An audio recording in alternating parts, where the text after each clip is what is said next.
It started to happen gradually. I would walk into a room and say something, and no one would notice. I would say, "Turn the TV down, please," and nothing would happen. So I would get louder. "Turn the TV down, please." Finally, I would have to go over and turn the TV down myself. And then I started to notice it elsewhere. My husband and I had been at a party for about 3 hours, and I was ready to go. I looked over, and he was talking to a friend from work, and I walked over, and he kept right on talking. He didn't even turn toward me. That's when I started to put it together. He can't see me. I'm invisible. I'm invisible. Then I started to notice it more and more. I would walk my son to school, and his teacher would say, "Jake, who's that with you?" And my son would say, "Nobody."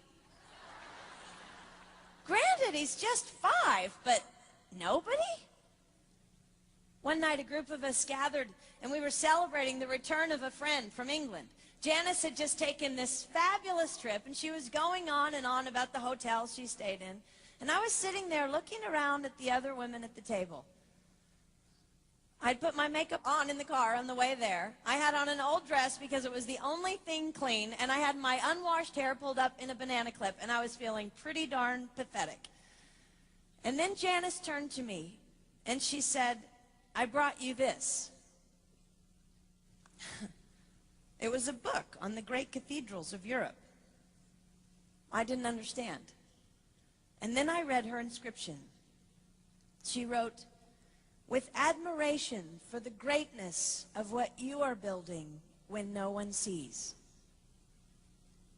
You can't name the names of the people who built the great cathedrals. Over and over again, looking at these mammoth works, you scan down to find the names, and it says, "Builder, unknown, unknown, unknown." They completed things not knowing that anyone would notice. There's a story about one of the builders who was carving a tiny bird inside a beam that would be covered over by a roof.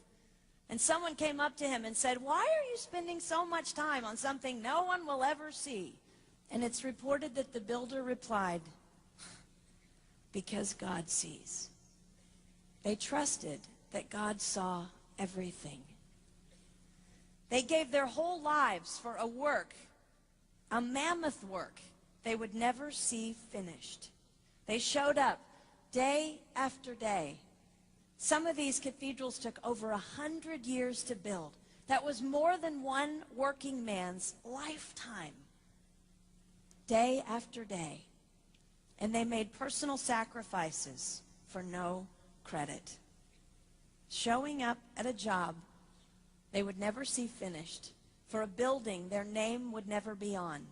One writer even goes so far as to say no great cathedrals will ever be built again because so few people are willing to sacrifice to that degree.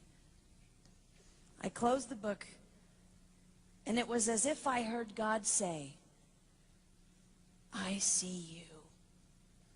You are not invisible to me. No sacrifice is too small for me to notice.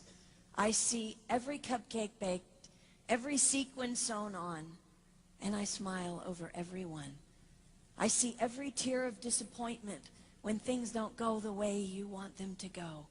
But remember, you are building a great cathedral.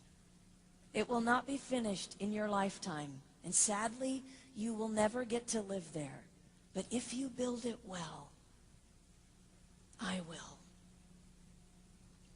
At times, my invisibility has felt like an affliction to me. But it is not a disease that is erasing my life. It is the cure for the disease of self-centeredness. It is the antidote to my own pride. It's okay that they don't see. It's okay that they don't know. I don't want my son to tell the friend he's bringing home from college, "You're not going to believe what my mom does. She gets up at 4 in the morning and she bakes pies and hand bastes a turkey and she presses all the linens." Even if I do all those things, I don't want him to say that. I want him to want to come home. And secondly, I want him to say to his friend, you're going to love it there. It's okay that they don't see. We don't work for them. We work for him. We sacrifice for him. They will never see. Not if we do it right. Not if we do it well. Let's pray that our work will stand as a monument to an even greater God.